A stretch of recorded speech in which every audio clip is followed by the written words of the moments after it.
जय हिंद दोस्तों। एक बार फिर से स्वागत है आपका फोटो लर्निंग यूट्यूब चैनल पर। दोस्तों, आज इस वीडियो में हम डिस्कस करेंगे 1885 से लेकर के 1947 तक की सारी इंपॉर्टेंट जो घटनाएं हुई हैं उनको हम डिस्कस करेंगे। बिल्कुल कहानी की तरह हम इस वीडियो में पढ़ने वाले हैं। एक एक चीज आपकी रिवाइज हो जाएगी। ये एक रिवीजन क्लास होने वाली है। जो अभी रिसेंट के अंदर एग्जाम आने वाले हैं, जैसे कि दिल्ली पुलिस का हो गया, उसके बाद एचएसएससी ग्रुप सी का एग्जाम आने वाला है, पंजाब के भी काफी एग्जाम आने वाले हैं। तो ये एक रिवीजन क्लास है। पूरा 1885 से लेकर के 1947 तक की सारी घटनाएं आपके यहाँ पे रिवाइज हो जाएंगी। इससे पहले हमने एंशियंट हिस्ट्री की कंप्लीट वीडियो वहां पे डाली हुई है, आप प्लेलिस्ट के अंदर जाके चेक कर सकते हो। और अगर आपको इस लेक्चर की पीडीएफ चाहिए तो हमारे टेलीग्राम ग्रुप के ऊपर जाके वहां ज्वाइन करके वहां से आप पीडीएफ डाउनलोड कर सकते हो और रिवाइज कर सकते हो। चलिए दोस्तों, बिना किसी देरी के स्टार्ट करते हैं। तो शुरुआत करते हैं भारतीय राष्ट्रीय कांग्रेस से। काफी इंपॉर्टेंट क्लास होने वाली है दोस्तों। हर एक लाइन के अंदर आपको क्वेश्चन देखने को मिलेगा। बिल्कुल इंपॉर्टेंट जो हमारे फैक्ट हैं वो सारे आपको यहाँ पे मिलेंगे। चलिए देखते हैं भारतीय राष्ट्रीय कांग्रेस, इंडियन नेशनल कांग्रेस, इसकी स्थापना कब हुई थी। 1885 में इसकी स्थापना हुई थी। स्थापना की किन्होंने थी? एक आईएएस ऑफिसर थे जो सेवानिवृत्त यानी कि रिटायर्ड आईएएस ऑफिसर थे, जिनका नाम था ए ओ हयूम। ए ओ हयूम ने शिक्षित भारतीयों के बीच नागरिक और राजनीतिक संवाद के लिए एक मंच बनाने के लिए इस संघ की स्थापना की थी, भारतीय राष्ट्रीय कांग्रेस की। स्थापना हुई कब थी? 28 दिसंबर 1885 को। डेट कई बार एग्जाम के अंदर पूछी जाती है, याद रखना। स्थान क्या था, कहाँ पे हुई थी? मुंबई के गोकुल दास तेजपाल संस्कृत विद्यालय के अंदर इसकी स्थापना हुई थी। उस टाइम पे वायसराय कौन थे? वायसराय थे लॉर्ड डफरिन। और दादा भाई नरोजी ने इसका नामकरण भारतीय राष्ट्रीय कांग्रेस किया था। इससे पहले इसका नाम क्या था? भारतीय राष्ट्रीय संघ था। आगे देखते हैं दोस्तों क्या क्या इंपॉर्टेंट है इसके बारे में। कांग्रेस में प्रथम, यहां से काफी सारे सवाल पूछे जाते हैं। जैसे प्रथम अधिवेशन कब हुआ था? ये 1885 में हमने बताया ही है। कहाँ पे हुआ था? मुंबई में हुआ था। इसके अध्यक्ष कौन कौन थे? व्योमेश चंद्र बनर्जी इसके अध्यक्ष थे। पहले चार आपको जो अधिवेशन है वो याद रखने हैं। पहला 1885 में कहाँ पे हुआ था? मुंबई में हुआ था। दूसरा हुआ था दोस्तों कोलकाता में। तीसरा हुआ था हमारा मद्रास में। और चौथा हुआ था इलाहाबाद में। ठीक है, ये याद रखना। चार काफी इंपॉर्टेंट है शुरू वाले। प्रथम मुस्लिम अध्यक्ष कौन थे दोस्तों? प्रथम मुस्लिम अध्यक्ष थे बदरुद्दीन तैयब जी। अब पहले के अध्यक्ष हमने बता दिया, व्योमेश चंद्र बनर्जी थे। दूसरा अधिवेशन जो हुआ था कोलकाता में, उसके अध्यक्ष थे दादा भाई नरोजी, दूसरे के। तीसरा जो हुआ था, इसके अध्यक्ष थे यही बदरुद्दीन तैयब जी। और जो चौथा अधिवेशन हुआ था, उसमें प्रथम यूरोपियन थे जिसने कांग्रेस के अधिवेशन की अध्यक्षता की थी। उनका नाम था जॉर्ज यूले। आगे देखते हैं प्रथम महिला अध्यक्ष कौन थी? Annie Besant. 1916 के अंदर जो हमारा लखनऊ के अंदर ये अधिवेशन हुआ था, इसकी अध्यक्षता इन्होंने की थी, एनी बेसेंट ने। प्रथम भारतीय महिला कौन थी? सरोजनी नायडू। उसके बाद 1896 में जो कोलकाता अधिवेशन हुआ था, उसी के अंदर पहली बार वंदे मातरम गाया गया था। और लिखा किसने था, मतलब गाया किसने था? इन्होंने पहली बार लिखा भी इन्होंने ही था। ये रहमतुल्लाह सयानी नाम था इनका, रहमतुल्लाह सयानी। इन्होंने स्वयं इसको गाया था 1896 कलकत्ता अधिवेशन में। काफी इंपॉर्टेंट है दोस्तों, याद रखना। इसके बाद जो महत्वपूर्ण घटना घटी थी वो था 1905 में हुआ बंगाल का विभाजन। काफी इंपॉर्टेंट है दोस्तों। किसने किया था बंगाल का विभाजन? लॉर्ड कर्जन ने किया था 1905 में। क्या उद्देश्य था दोस्तों इस विभाजन का? हिंदुओं और मुसलमानों की एकता को तोड़ना, एकता को भंग करना। अंग्रेजों का दोस्तों शुरू से यही रहा है कि हिंदू मुसलमानों की एकता को भंग करना। स्टार्टिंग से ही चाहते थे कि आपस में लड़ाई होती रहे और कभी भारत आजाद ना हो पाए। तो लागू कब हुआ? 16 अक्टूबर 1905 को। क्या क्या हुआ था यहाँ पे? जो हमारा आज के टाइम में बंगाल, पश्चिम बंगाल है, उस टाइम पे पूरा बंगाल होता था। बंगाल को इन्होंने दो भागों में बांट दिया। पहला पश्चिम बंगाल, दूसरा पूर्वी बंगाल। पश्चिम बंगाल के हिस्से कौन सा एरिया आया दोस्तों? बंगाल, बिहार और उड़ीसा का जो एरिया था वो पश्चिम बंगाल के हिस्से में आया। यहाँ पर हिंदुओं की संख्या ज्यादा थी। कहाँ पर? पश्चिम बंगाल में। उसके बाद पूर्वी बंगाल दोस्तों, जो बाद में मतलब बांग्लादेश भी बना था। पूर्वी बंगाल, यहाँ पे जो था मुस्लिमों की जनसंख्या ज्यादा थी और इस हिस्से में असम का एरिया आया था। समझ रहे हो ना? आगे देखते हैं क्या क्या हुआ था। 3 दिसंबर 1903 इस तारीख को विभाजन का प्रस्ताव जो था वो ब्रिटिश संसद में रखा जाता है। उसके बाद 19 जुलाई 1905 को ये जनता के सामने प्रस्ताव रखा जाता है। 1905 19 जुलाई। 20 जुलाई को अखबारों में छाप दिया जाता है, घोषणा कर दी जाती है कि हम विभाजन करने वाले हैं, और फाइनली 16 अक्टूबर 1905 को ये विभाजन हो जाता है। इससे पहले 7 अगस्त 1905 से इसका विरोध स्टार्ट हो जाता है। इस विभाजन का विरोध तो होना ही था दोस्तों, क्योंकि इकट्ठी चीज को अगर आप तोड़ोगे, किसी देश को अगर आप बीच में से तोड़ोगे, तो विभाजन मतलब विरोध तो वहां पे होगा ही। आगे देखिए इस दिन क्या हुआ फिर। 16 अक्टूबर 1905 को ही रविंद्रनाथ टैगोर के कहने पर इस दिन को रक्षाबंधन दिवस के रूप में मनाया गया। क्यों मनाया गया? रक्षाबंधन मतलब हिंदू और मुसलमानों की उस टाइम पे एकता जो थी उसको कोई तोड़ ना सके, इसीलिए ये दिवस मनाया गया रक्षाबंधन के दिवस के रूप में। बंगाल विभाजन के अवसर पर ही रविंद्रनाथ टैगोर ने अपना प्रसिद्ध गीत, जिसका नाम था अमार सोनार बांग्ला, ये लिखा था। और ये गीत जो है आज भी बांग्लादेश का राष्ट्रीय गीत है। अमार सोनार बांग्ला का मतलब है हिंदी में कि हमारा सोने जैसा बंगाल। आगे देखिए इससे अगली क्या कौन सी इंपॉर्टेंट घटना थी। ये थी मुस्लिम लीग की स्थापना 1906 में। कब हुई थी मुस्लिम लीग की स्थापना? 1906 में हुई थी। बंगाल विभाजन की घोषणा के बाद मुसलमानों का एक शिष्टमंडल, जिसमें 36 लोग शामिल थे, आगा खां के नेतृत्व में 1 अक्टूबर 1906 को शिमला में वायसराय लॉर्ड मिंटो से मिलते हैं। किससे मिलते हैं? 1 अक्टूबर 1906 को लॉर्ड मिंटो से। इसने केंद्रीय, प्रांतीय और स्थानीय निकायों में मुसलमानों के लिए पृथक निर्वाचन मंडल की मांग की। जो ये लोग शामिल हुए थे इस शिष्टमंडल ने क्या मांग की? एक अलग से मुसलमानों के लिए निर्वाचन मंडल की मांग की। अलग से निर्वाचन मंडल मतलब कि मुस्लिम अगर नेता कहीं से, मतलब जैसे यहाँ पे एमएलए वगैरह खड़े होते हैं, तो वहां पे अगर मुस्लिम किसी एरिया में खड़ा है तो उसके लिए मुस्लिम लोग ही वोट करेंगे। इसका मतलब ये होता है। तो ढाका के नवाब सलीमुल्लाह और आगा खां के नेतृत्व में 30 दिसंबर 1906 को ढाका में आयोजित एक बैठक में मुस्लिम लीग की स्थापना की घोषणा की गई। कहां पे हुई थी मुस्लिम लीग की स्थापना? ढाका में हुई थी, सलीमुल्लाह और आगा खां के नेतृत्व में। मोहम्मद अली जिन्ना ने 1913 ईस्वी में मुस्लिम लीग को ज्वाइन किया था। कब किया था? 1913 ईस्वी में। आगे देखते हैं दोस्तों, आगे 1907 ईस्वी में क्या हुआ था? कांग्रेस का विभाजन हुआ था। ये देखिए यहाँ पे 1907 में जो एक अधिवेशन हुआ था, इसमें अध्यक्षता की थी रास बिहारी घोष ने। और इसी अधिवेशन में कांग्रेस जो था दो दलों में बंट गया था। काफी बार पूछा गया क्वेश्चन है कि कांग्रेस दो दलों में किस अधिवेशन में बंटा था? तो ये 1907 का अधिवेशन था। अब दो दल कौन कौन से थे? एक था उदारवादी या नरमपंथी, या फिर नरम दल के नेता। दूसरे थे गरम दल के नेता। नाम से ही समझ आ रहा है, मतलब ये उदारवादी थे थोड़ा, ये अहिंसा के ऊपर ज्यादा जोर देते थे।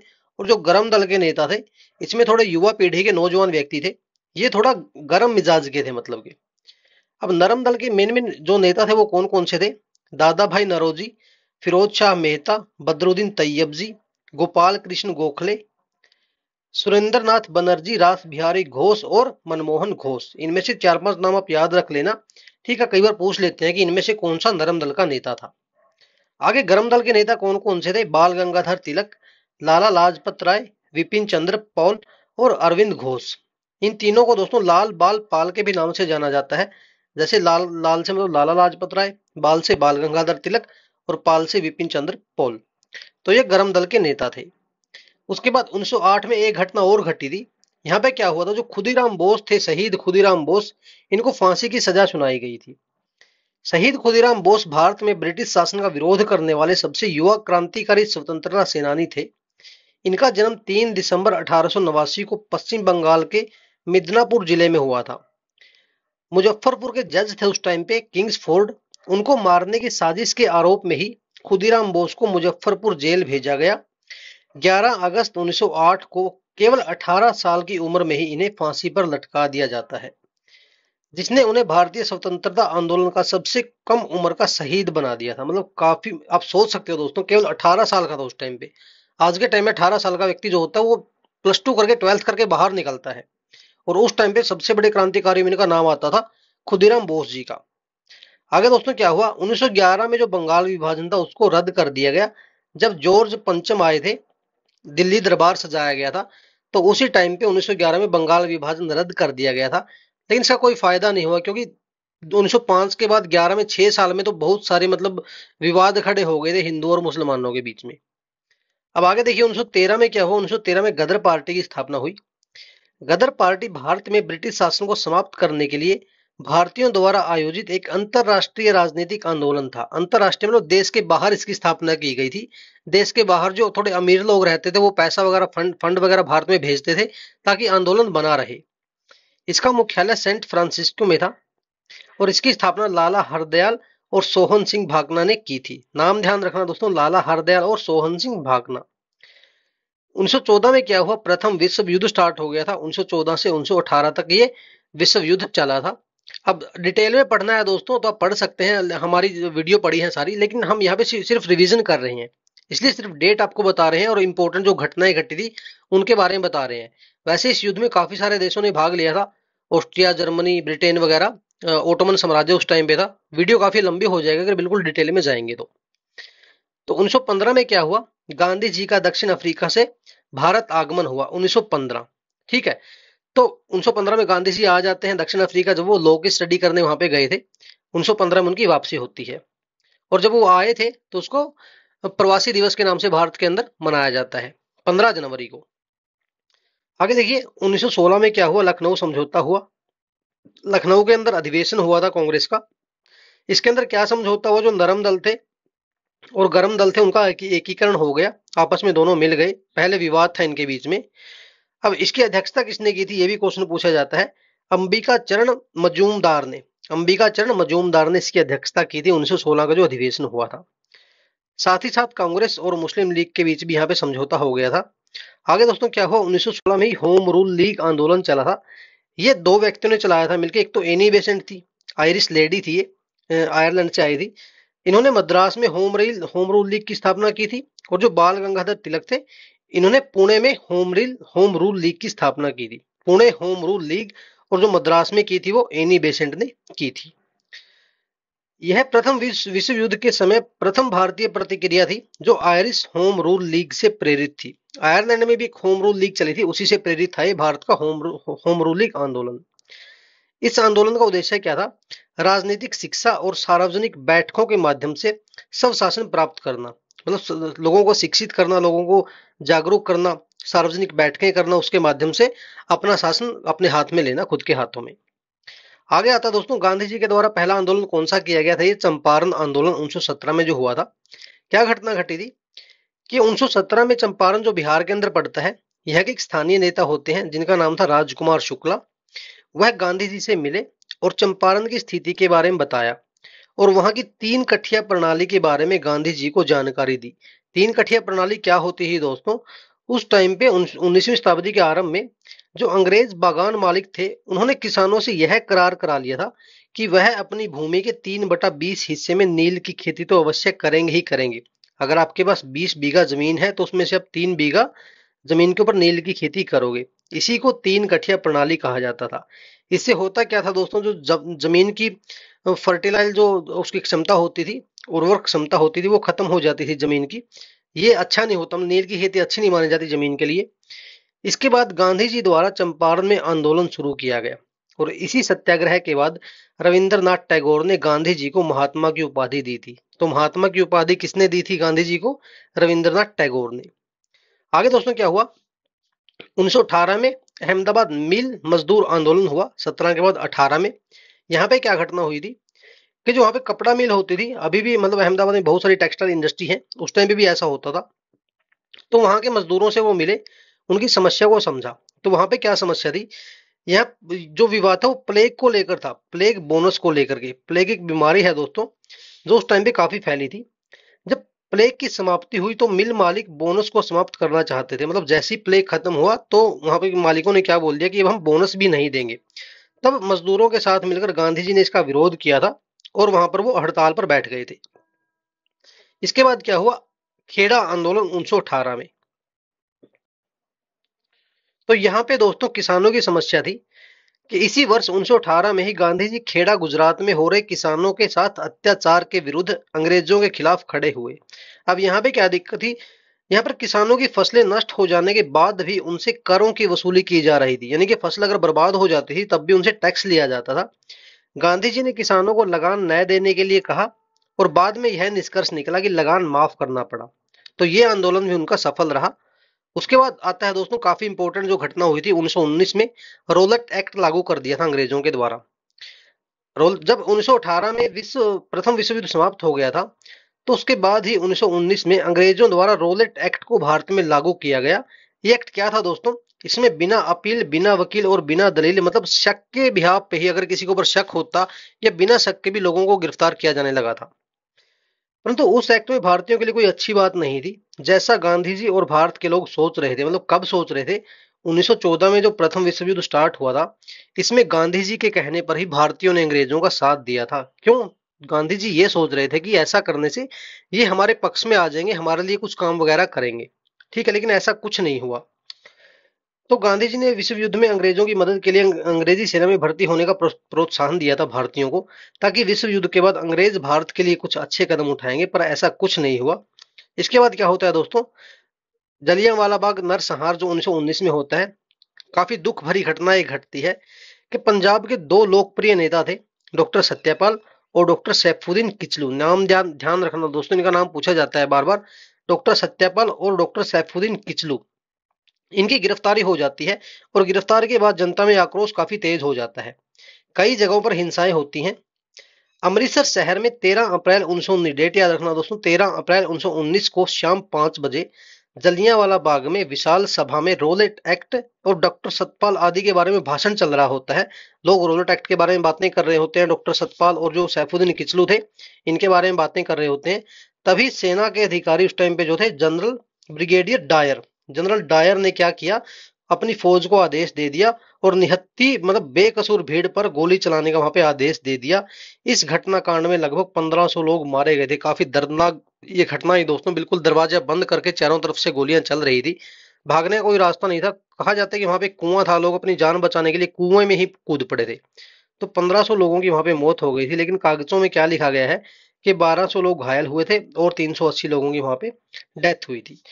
जलियांवाला बाग नरसंहार के समय भारत का वायसराय कौन था? Lord Chelmsford. याद रखना दोस्तों, 1919 के टाइम पे वायसराय कौन था? लॉर्ड चैम्सफोर्ड था। इसके बाद क्या हुआ दोस्तों? असहयोग आंदोलन की शुरुआत हुई 1920 में। इन घटनाओं को देखते हुए, जो घटना घटी थी अभी पीछे, गांधी जी ने अगस्त 1920 में असहयोग आंदोलन की शुरुआत की। और गांधी जी का भारत में यह सबसे पहला, सबसे बड़ा आंदोलन था दोस्तों, असहयोग आंदोलन। यह आंदोलन अहिंसक होना था, मतलब इसमें कोई हिंसा नहीं होनी थी। जिसमें भारतीयों को क्या क्या बोला गया कि अपने खिताबों को त्याग दो, जो आपको उपाधियां मिली हैं उनको त्याग दो, सरकारी शिक्षण संस्थानों को त्यागो, सरकारी सेवा जो वहां पे मिल रही थी उनको त्याग दो, विदेशी सामान का बहिष्कार करो, चुनाव का बहिष्कार करो, और जो आप टैक्स वगैरह दे रहे हो उनको भी आपने नहीं देना है अभी। ये सभी बातें उस टाइम पे हुई थी। और गांधी जी ने भी अपनी उपाधि, जो केसर ए हिंद की उपाधि अंग्रेजों ने दी थी, उसको त्याग दिया था। लेकिन इस आंदोलन को 2 साल के बाद गांधी जी को बंद करना पड़ा। क्यों? क्योंकि चोरी चोरा कांड वहां पे हो गया था 5 फरवरी 1922 को। अब यहाँ पे क्या हुआ था? 5 फरवरी 1922 को गोरखपुर जिले में चोरी चोरा जगह का नाम है दोस्तों, किसानों के एक जुलूस पर पुलिस वालों द्वारा गोली चलाने पर, पुलिस वालों ने गोली चलाई थी किसानों के जुलूस के ऊपर। तो भीड़ वहां पे भड़क गई और भीड़ ने क्या किया? थाने को ही जला दिया, जिसमें 22 पुलिसकर्मी मारे गए थे। इस घटना के बाद गांधी जी ने असहयोग आंदोलन को हिंसात्मक होते हुए देखा, मतलब हिंसा हो गई वहां पे, तो समाप्त करने का निर्णय लिया। परंतु इस असहयोग आंदोलन को समाप्त करने के फैसले की आलोचना बहुत सारे भारतीय नेताओं ने की। कहा जाता है कि अगर वो आंदोलन बंद नहीं करते गांधी जी, तो हम काफी साल पहले ही आजादी पा लेते। कौन कौन से नेता थे जो इनके खिलाफ थे उस टाइम में? सुभाष चंद्र बोस ने इनकी निंदा की थी, इनको राष्ट्रीय संकट कहा था, मतलब इस घटना को। इसके साथ कई नेता जैसे चित्तरंजन दास थे, लाला लाजपत राय, मोतीलाल नेहरू आदि ने इस असहयोग आंदोलन को समाप्त करने के फैसले की आलोचना की थी। परंतु गांधी जी जो थे वो अपने फैसले पर डटे रहे, और बाद में फिर क्या हुआ? सबने इस फैसले को स्वीकार भी कर लिया था। आगे क्या हुआ दोस्तों? 1923 में स्वराज पार्टी की स्थापना हुई थी। जैसे कुछ नेता गांधी जी के विचारों से सहमत नहीं थे, चित्तरंजन दास और मोतीलाल नेहरू ने इसी वजह से, मतलब वो सहमत नहीं थे, तो उन्होंने एक नई पार्टी की स्थापना की, जिसका नाम था स्वराज पार्टी। स्थापना कब हुई? 1923 में। किसने की थी? चित्तरंजन दास और मोतीलाल नेहरू ने। आगे 1924 का बेलगाम अधिवेशन, ये भी इंपॉर्टेंट है, क्योंकि ये 40वां अधिवेशन जो था बेलगांव में, ये एकमात्र ऐसा अधिवेशन था जहां पे गांधी जी ने अध्यक्षता की थी। 1924 का अधिवेशन था बेलगाम अधिवेशन, याद रखना दोस्तों, 40वां अधिवेशन था ये। आगे 1928 ईस्वी में साइमन कमीशन भारत आते हैं। बिल्कुल हम डिटेल में दोस्तों सब कहानी की तरह पढ़ रहे हैं, एक एक घटना जो इंपॉर्टेंट थी सारे ही हम डिस्कस कर रहे हैं। तो साइमन कमीशन कब भारत आया? 3 फरवरी 1928 को मुंबई पहुंचा। यहाँ उनका स्वागत देशव्यापी हड़ताल से हुआ और सभी मतलब ये नारा लगाने लगे कि साइमन कमीशन वापस जाओ। क्यों? क्योंकि दोस्तों उस कमीशन के अंदर जो मेंबर थे उनमें कोई भी भारतीय मेंबर शामिल नहीं था। साइमन जब लाहौर पहुंचा तो लाला लाजपत राय के नेतृत्व में इसके खिलाफ प्रदर्शन किया गया। तो पुलिस ने लाठीचार्ज की। उसी लाठीचार्ज के कारण लाला लाजपत राय को काफी लाठियां उस टाइम पे पड़ी थी। तो उसी चोट की वजह से कुछ दिनों के बाद लाला लाजपत राय जी की मृत्यु हो जाती है। आगे 1929 का लाहौर अधिवेशन ये भी हमारे लिए काफी इंपॉर्टेंट था, क्योंकि इसकी अध्यक्षता जवाहरलाल नेहरू ने की थी और यहीं पे पहली बार पूर्ण स्वराज की मांग की गई थी। कब की गई थी? 1929 में लाहौर अधिवेशन में। आगे दोस्तों आती है दांडी मार्च। ये कब हुआ? 12 मार्च 1930 से लेके 6 अप्रैल 1930, जब गांधी जी ने नमक कानून तोड़ा था। मतलब भारतीयों को इजाजत नहीं थी, नमक के ऊपर भी भारतीय टैक्स देते थे, मतलब कि वो तो भारत की चीज है, उसके ऊपर भी ज्यादा मात्रा में टैक्स लिया जाता था और ना ही नमक बनाने दिया जाता था भारतवासियों को। तो गांधी जी ने क्या किया? दांडी मार्च स्टार्ट किया। 12 मार्च 1930 को ये शुरू हुआ था, 6 अप्रैल 1930 तक चला। गांधी जी द्वारा साबरमती आश्रम से लेकर दांडी, जो गुजरात में पड़ता है, वहां तक ये चलाया गया था। इसमें गांधी जी के साथ भारत के अलग अलग क्षेत्रों से कुल 78 सहयोगियों ने भाग लिया था। स्टार्टिंग में दोस्तों 78 लोगों ने ही भाग लिया था, लेकिन चलते चलते काफी लाखों की भीड़ उनके साथ जुड़ गई थी और इसकी दूरी टोटल 241 मील की थी। इसके बाद देखते हैं दोस्तों, गोलमेज सम्मेलनों के बारे में पढ़ते हैं। तो जो पहला गोलमेज सम्मेलन था वो 12 नवंबर 1930 से 19 जनवरी 1931 तक चला था। 1930 से 1931। दूसरा हुआ था पहला 1930 में, दूसरा 1931 में और तीसरा 1932 में हुआ था। इस टाइम पे ब्रिटिश सम्राट कौन थे? जॉर्ज पंचम थे। गवर्नर जनरल कौन थे? भारत के लॉर्ड इरविन थे, ध्यान रखना। और ब्रिटिश प्रधानमंत्री कौन थे? रैमजे मैकडोनल्ड इस टाइम पे ब्रिटिश प्रधानमंत्री थे। कांग्रेस का कोई भी प्रतिनिधि इस सम्मेलन में उपस्थित नहीं हुआ था। जो पहला सम्मेलन हुआ था इसमें कांग्रेस का कोई भी प्रतिनिधि शामिल नहीं हुआ था। इसके बाद दोस्तों क्या हुआ? जो अगला हुआ 1931 वाला, उसमें इरविन ने कैसे ना कैसे करके गांधी जी को मना लिया था। इनके बीच में समझौता हुआ था। ये उसी समझौते की बात हो रही है दोस्तों, जब इरविन ने कहा था कि मैं आपके सारे कैदियों को रिहा कर दूंगा। जब भगत सिंह को मतलब फांसी लगी थी, मतलब भगत सिंह को नहीं रिहा रिहा किया था इन्होंने, तो इरविन ने मना लिया था कि आप हमारे गोलमेज सम्मेलन में शामिल हो जाइए, हम आपके कैदियों को मतलब छोड़ देंगे। तो दूसरा गोलमेज सम्मेलन हुआ 7 सितंबर 1931 को शुरू हुआ था ये, जिसमें कांग्रेस ने भी भाग लिया था। 1 दिसंबर 1931 को समाप्त हुआ था ये। इसमें वायसराय कौन थे? लॉर्ड वेलिंगटन इस टाइम पे हमारे वायसराय थे। ये कुछ और नेता हैं जो शामिल हुए थे।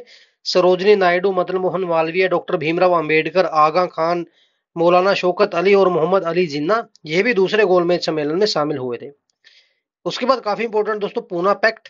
अगर वीडियो अच्छी लग रही है प्लीज लाइक जरूर कीजिए और चैनल को सब्सक्राइब कीजिए दोस्तों, काफी मेहनत लगती है ऐसी वीडियो बनाने में। पूना पैक्ट 26 सितंबर 1932 को हुआ था। ये क्या था? ये गांधी जी और जो हमारे डॉक्टर भीमराव अंबेडकर थे उनके बीच में एक समझौता था। उस टाइम पे हुआ क्या था? दलितों के लिए पृथक निर्वाचन मंडल बनाया गया था एक बार। मतलब दलितों के लिए जैसे मुसलमानों के लिए बनाया गया था ना अलग से निर्वाचन मंडल, मतलब यहाँ यहाँ से इस एरिया से अगर दलित दलित खड़ा होगा चुनाव में तो दलित ही उसको वोट करेंगे। इससे गांधी जी बहुत दुखी थे और 20 सितंबर 1932 से पुणे में यरौदा जेल में आमरण अनशन पर वो बैठ गए थे। 1932 ईस्वी की बात है। तो मदन मोहन मालवीय और डॉक्टर राजेंद्र प्रसाद और गोपालाचारी के प्रयासों से पुणे में गांधी जी और डॉक्टर अंबेडकर के बीच में एक समझौता होता है। इस समझौते के अनुसार दलितों के लिए पृथक जो निर्वाचन मंडल बनाया गया था वो समाप्त कर दिया जाता है। प्रांतों में दलितों के लिए सुरक्षित जो सीटें थी उनकी संख्या 71 से बढ़ाकर 147 कर दी जाती है। काफी इंपोर्टेंट पॉइंट है दोस्तों, 71 से 147 कर दी जाती है। इस समझौते पर गांधी जी और डॉक्टर भीमराव के हस्ताक्षर होते हैं। तीसरा गोलमेज सम्मेलन 17 नवंबर 1932 से 24 दिसंबर 1932 तक लंदन में चला था। तीनों ही दोस्तों लंदन में हुए थे गोलमेज सम्मेलन। इसमें बहुत ही कम प्रतिनिधियों ने भाग लिया था। कांग्रेस ने भी इसमें भाग नहीं लिया था और मोहम्मद अली जिन्ना को भी यहाँ पे इनवाइट नहीं किया गया था। आगे बड़ी घटना क्या घटी दोस्तों? 1935 में भारत सरकार अधिनियम बना। 1935 में काफी इंपोर्टेंट है दोस्तों, यहीं से भारत के संविधान का 70% हिस्सा लिया गया है 1935 के अधिनियम से। ब्रिटिश संसद द्वारा 1935 में पारित किया गया और 1937 में से लागू किया गया था। 1939 में क्या होता है दोस्तों? द्वितीय विश्व युद्ध की शुरुआत हो जाती है, जब हिटलर था वो पोलैंड के ऊपर अटैक कर देते हैं। 1 सितंबर 1939 से 2 सितंबर 1945, यानी 6 साल तक ये युद्ध चलता है दोस्तों। सितंबर 1939 में एडोल्फ हिटलर के पोलैंड पर आक्रमण ने ग्रेट ब्रिटेन और फ्रांस को जर्मनी पर युद्ध की घोषणा करने के लिए मजबूर कर दिया था। इसको भी आप डिटेल में पढ़ सकते हो, लेकिन यहाँ पे रिवीजन क्लास है, ज्यादा टाइम हम नहीं लेंगे। आगे 1940 ईस्वी में क्या होता है दोस्तों, मुस्लिम लीग ने 1940 में एक अलग देश पाकिस्तान की मांग कर दी थी। कब की थी? 1940 ईस्वी में। किसने? मुस्लिम लीग ने। आगे 1942 ईस्वी में क्या होता है, क्रिप्स मिशन भारत आता है। क्रिप्स मिशन 1942 में भारत आया। स्टीफर्ड क्रिप्स उस टाइम पे ब्रिटेन में जो विंस्टन चर्चिल की सरकार थी, विंस्टन चर्चिल उस टाइम पे पीएम थे, उनकी सरकार में एक श्रम मंत्री थे ये, यानी लेबर मिनिस्टर थे ये। 22 मार्च से 11 अप्रैल 1942 तक भारत आए। इनका उद्देश्य यही था कि द्वितीय जो विश्व युद्ध चल रहा था उसमें भारतीयों का सहयोग पाना चाहते थे, लेकिन भारतीयों का सहयोग इस टाइम पे उनको नहीं मिला था। आगे दोस्तों काफी बड़ी घटना होती है, भारत छोड़ो आंदोलन 1942 में। इसको अगस्त क्रांति के नाम से भी जाना जाता है। ये आंदोलन गांधी जी ने शुरू किया था। इसी के दौरान गांधी जी ने करो या मरो का नारा दिया था। इसके बाद अंग्रेजों द्वारा ऑपरेशन जीरो आवर स्टार्ट किया गया। इसके अंतर्गत क्या किया अंग्रेजों ने, गांधी जी समेत काफी सारे बड़े नेताओं को गिरफ्तार कर लिया था। गांधी जी को अंग्रेजों द्वारा गिरफ्तार करके आगा खां पैलेस में कैद कर लिया गया और अंग्रेजों की ओर से पूरी कोशिश थी कि इस आंदोलन को दबाया जाए कैसे ना कैसे करके। लेकिन इस आंदोलन ने की जो दूसरी पंक्ति थी, मतलब दूसरे लोग थे, दूसरे नेताओं ने अलग अलग क्षेत्रों से यह आंदोलन जारी रखा। इसके साथ साथ लोगों ने भी इस आंदोलन में खूब बढ़ चढ़कर भाग लिया। यह आंदोलन भारत के अंतिम सबसे बड़ी स्वतंत्रता संग्राम की लड़ाई में से एक था, जो भारत छोड़ो आंदोलन था। आगे दोस्तों 1946 में कैबिनेट मिशन भारत आता है। इसका क्या उद्देश्य था, भारत के लिए एक संविधान के निर्माण के संबंध में भारतीय नेताओं के साथ समझौते पर पहुंचना। यानी इस टाइम पे भारतवासियों का बोलबाला होना स्टार्ट हो गया था, अंग्रेज जाने को मतलब जाने ही वाले थे अंग्रेज इस टाइम पे। तो भारत में संविधान बनाने के लिए आपस में बैठकर बातचीत करने के लिए कैबिनेट मिशन भारत आया था। एक संविधान बनाने वाली संस्था को भी तैयार करना था। प्रमुख भारतीय दलों के समर्थन से एक कार्यकारी परिषद की स्थापना करना भी इसका उद्देश्य था। आगे 1947 में क्या होता है दोस्तों, 22 मार्च 1947 को भारत का 34वां एवं अंतिम वायसराय जो था लॉर्ड माउंटबेटन भारत आया और लगभग 2 महीने की वार्ता के पश्चात लॉर्ड माउंटबेटन इस निष्कर्ष पर पहुंचता है कि भारत का विभाजन अनिवार्य है। ये बड़ा गलत काम उन्होंने किया था। स्टार्टिंग से दोस्तों इनका यही काम रहा है अंग्रेजों का, भारत तो मतलब हिंदू मुसलमान को बीच में मतलब ऐसी बातें पैदा करना जिससे गुटबंदी हो। तो वहीं पे इन्होंने ऐसी चाल चली कि कुछ ना कुछ तोड़ मरोड़ के इन्होंने भारत का मतलब विभाजन कर ही दिया। पाकिस्तान और भारत दो देश इन्होंने बना दिए। फूट भी इन्होंने डाली, राज भी इन्होंने किया। तो लॉर्ड माउंटबेटन की योजना के अनुसार भारत और पाकिस्तान दो अलग अलग देश बन गए और 15 अगस्त 1947 को भारत आजाद हो गया। ठीक है, 14 अगस्त 1947 को पाकिस्तान आजाद हुआ था। एक दिन बाद भारत को आजादी मिली थी। तो दोस्तों हमारा पूरा लेक्चर यहाँ पे कंप्लीट है। एक एक चीज हमने डिटेल में पढ़ी है। ये रिवीजन क्लास थी दोस्तों, जो एग्जाम अभी आने वाले हैं, एग्जाम से जस्ट पहले अगर आप इस क्लास को देख लोगे तो सब कुछ आपको रिवाइज हो जाएगा। ज्यादा डिटेल में पढ़ने की आपको जरूरत नहीं है, क्योंकि एंड टाइम पे हम सिर्फ रिवीजन ही कर सकते हैं।